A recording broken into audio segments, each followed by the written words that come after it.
Hey guys, Jason with 316, and today we're going to be bringing back an old fan favorite and working on it a little bit, and that is the 3rd gen Camaro. Now some of y'all may remember this car from my raving review on it, one where I grew a mullet, but this car used to be a daily driver, and right around the time of the raving review it just got stopped being driven, and it's been sitting ever since. It used to be driven, you know, every once in a while, but I've got a problem, and my right front brake keeps locking up on it, so it can't be driven at all. Now, I've already changed the front caliper on it. I thought that had it fixed, but I drove it about a month ago, and it locked up again. So that's what we're going to be looking at today. If the caliper's good, it's got to be either lines, proportioning valve, or the master cylinder. And then we're probably going to be doing a little bit of extra work on this car, trying to get the cosmetics done on it, maybe get it back to daily driver status. But if you walk around here and look at it, you can see it's got some pretty significant damage to it. Right in here is bad. Got that, and whenever I parked it, somebody had done some body work on it and they did it poorly. It looked like it had been in a hailstorm, and everywhere there was a little hail dimple, there was a spot of rust starting. So I sanded all the top down on it, found all the rust, primed it, and just rattle canned it, which you can't really see it right now, but I rattle canned all that and stopped the rust from happening. But it really needs to be put back together. I've got all the parts to fix it. I got new everything. So in the next coming weeks, I'm gonna turn this into my project car. The outside may look like crap, but the inside is actually still in really good shape on it. I mean, you can see the door panels and everything. That's a bra I bought for it to put on the front, but yeah, I mean, you can see the interior's in really decent shape for the year. But right now the battery's been dead on it, so I gotta go grab the battery off the charger, put it in, air up the tires, and then drive it around to where I can work on this thing. So stick with me and we'll get the brakes fixed. Okie dokie, so I got the battery charged up overnight and got it in right now. We're gonna try to crank this thing up for the first time in a couple months. But here we go. Uh-oh. Our battery might be up the creek without a paddle.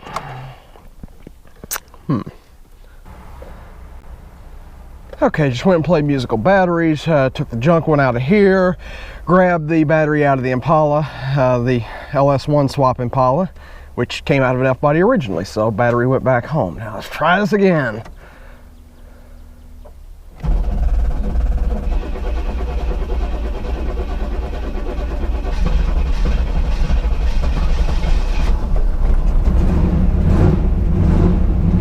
Kind of sprung to life. It still seemed a little dead on juice, which is odd because there's nothing wrong with that battery. So battery on this thing may be good. It may just didn't get charged enough, or there's something going on under the hood. I'll figure it out. And I've mentioned this before, but these cars were basically the bridge between carburetors and fuel injection. So they don't really start like fuel injection cars. They start more like carbureted cars, and really need to warm up. So I'm gonna hang it here and see what's going on there. See if I can get it to idle. It's definitely got a miss. Sounds good though.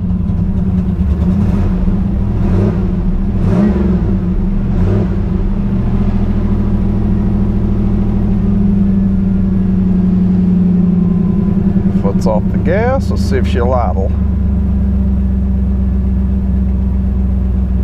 Mostly. Okay. Okay, so we're back around under my covered area where I can actually work. I'll show you what's going on here. So I've got the brakes pumped. Okay, it's in reverse right now. Foot's off the brake. We're not moving. Kind of moves, but the brakes are sticking real bad. So now that I've got it good and stuck, I need to go ahead and jack it up and start looking to see what's going on here. Now I think it's just the right front that's acting up, so that probably rules out the master cylinder. And I've already taken the caliper off, so that rules out the caliper. So that leaves either the lines or the proportioning valve, or the possibility that that caliper I put on was bad. But when I was bleeding it, when I was bleeding the brakes on it, they were not bleeding like normal. I had to stand on it to get any kind of fluid through. So odds are the proportioning valve itself is shot. We're gonna go ahead and get you on a tripod, and I'll jack this thing up and see what's going on. Okay, so we've got her jacked up and on jack stands, and this is the driver front tire. Spins just fine. Come over here to the passenger front, and it's totally locked up. So that tells me that's not the master cylinder, and I'll walk you through that process as to why. The master cylinder, if you look, only has two lines that come out of it. One goes to the front, one goes to the rear. So if the master cylinder was jacked up, both the front brakes would be locked up, or both the back brakes would be locked up. So that moves us on to the proportioning valve, which is this guy. And what it does is it basically diverts pressure depending on which side you want it to go to. So this guy is probably my culprit. If not, there's rust in the lines in between here and there. So what we're going to have to do is we're going to have to identify which line goes to the front passenger side, and then loosen it off, basically like a bleeder valve. And if pressure releases off here and it releases off over there, then this guy's our problem right here. It's not the line in between. So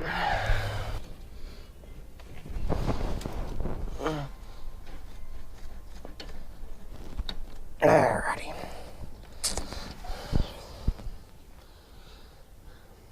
So alright, totally loose.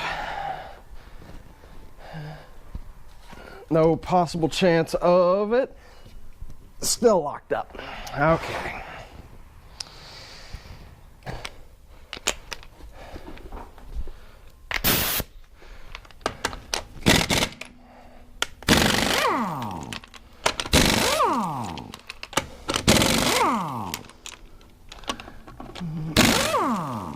No substitute for air.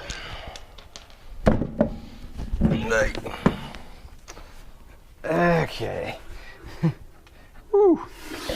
That caliper's not in very good shape now. Yeah, I'm still stuck. Okay.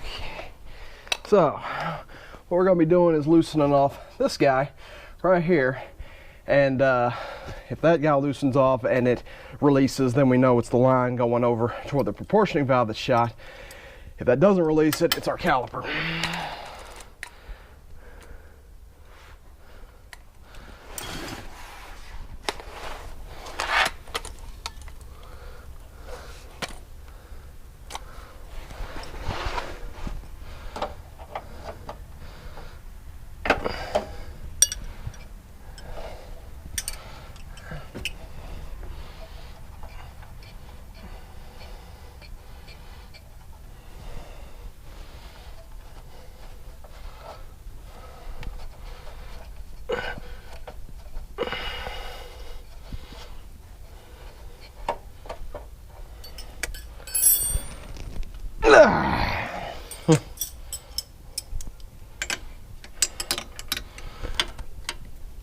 Yep, caliper. Great. Well, it's caliper or it's this line. I don't see how it could possibly be that line. Got to be that junk caliper. That or there was something in the line that I blew forward that got jammed up into this caliper too. So we'll find out. Okay. I gotta go grab tools. Okay, so first thing we're gonna do here is hit the bleeder screw, which is really hard to see, but it's right here. So we're gonna go ahead and unscrew it. Pressure came off. A lot of pressure came off.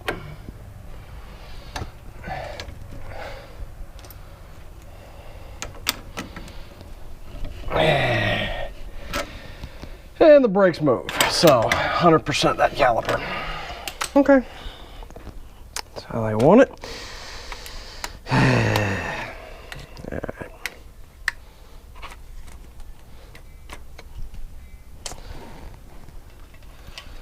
So it uses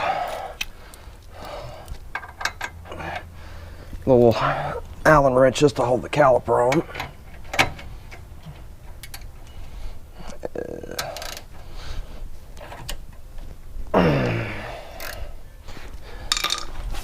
Okay.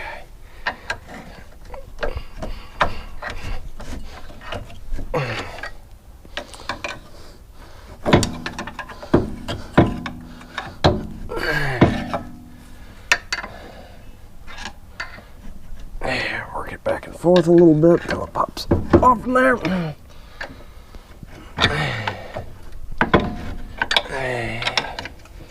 There we go.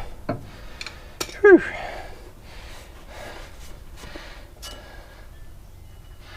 That rotor could, you could put a needle to it and it would play a tune now. Those pads are, you can see how bad they've been dragging. Okay. Let's see. Figure out why this thing is doing this so bad. It doesn't make a lot of sense for a brake caliper, a brand new brake caliper, to act like this. I don't like mysteries. I mean, I suppose it could just be junk. But I really don't like mysteries like that.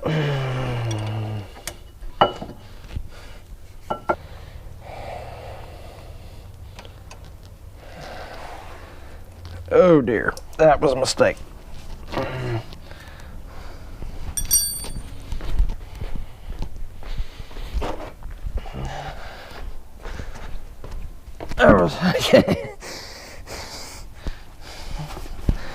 There was a lot of dang fluid in there. I mean, I suppose there's a possibility it could be this Banjo Bolt that's bad.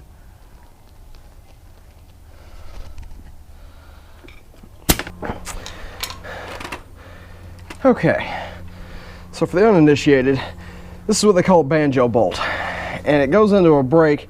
It's hollow in the middle, and it's got a little hole up here, and this allows fluid to come out of the line and get in and out of the brake caliper. So there's a chance it could be this guy. I'd say a pretty good chance, actually. Because I just don't see a brand new brake caliper acting up like this. That don't make a lot of sense to me.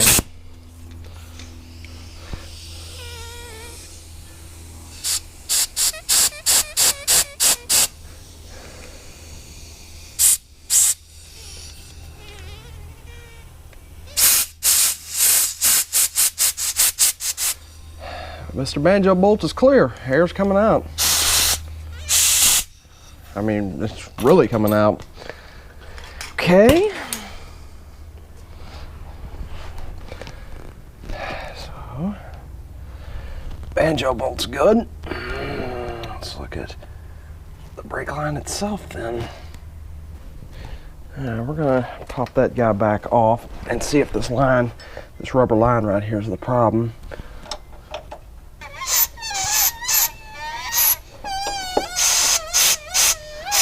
Oh, we may have a winner.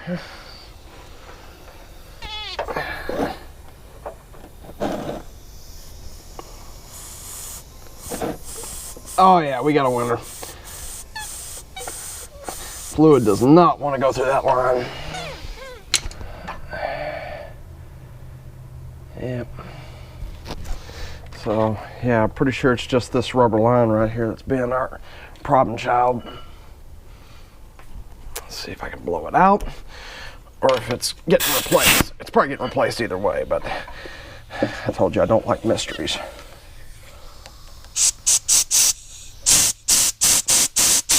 Oh yeah, there's nothing coming out of there at all, and I got a good seal. Okay, so time to make a run to an auto parts store and run me down one of these. So we're here with day 2 of this brake job on this car, because it seems that brake hoses for an '89 Camaro are not big ticket items, so they had to order it. And you can tell something's a little bit missing from the last time that you saw it, and I took the fender off from it. And I had this recorded, and the footage just into thin air. So we got Mr. Brake Hose here, brand new. Shouldn't have any issues with him. And he's got his own clips right here that I gotta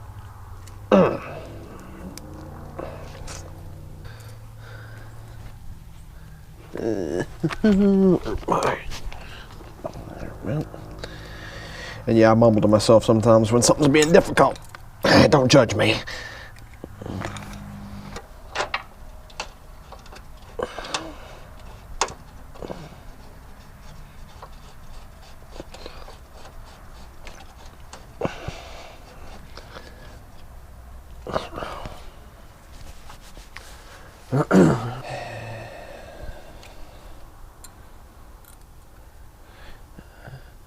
See if we can't bend that guy.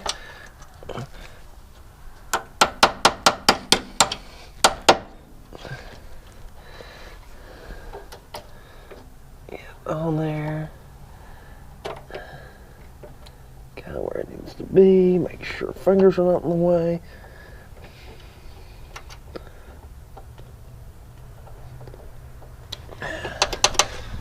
Problem solved. Take Mr. Banjo Bolt. Washer on one side, washer on another.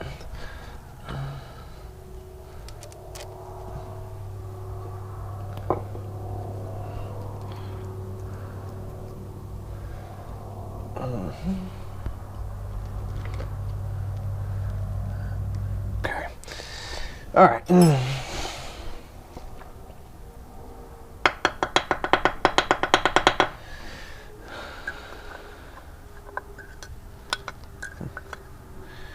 Now, I'm sure some of you are going right now, Jason, you didn't change the pads and you didn't change that scarred up rotor. I'm well aware of that. We do this for a reason. Beta testing. Because if we get this thing back together and it's not 100% fixed like it should be, it's just going to trash our new parts. So, we beta test with the old stuff, and if it comes out okay, then we put the new stuff on.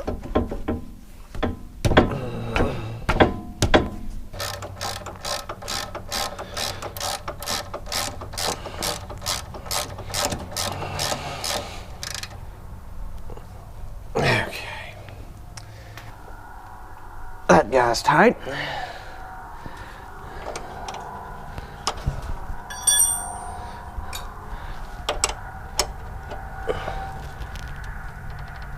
That guy's tight. Okay.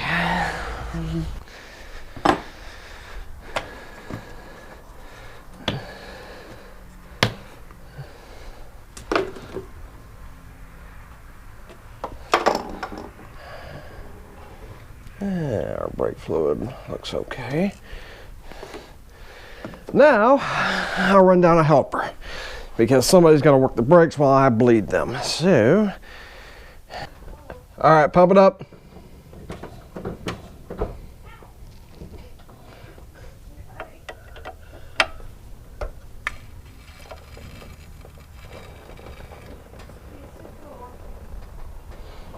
All right, let me check my fluid. Yeah, you can let off.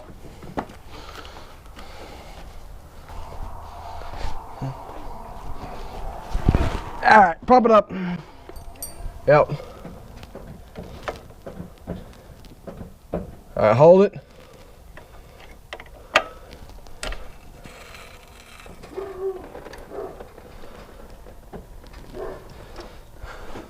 All right, pump it. All right, hold it. Does it feel like you got pedal? Does it feel like you got pedal? Okay, I think it's good. Yep.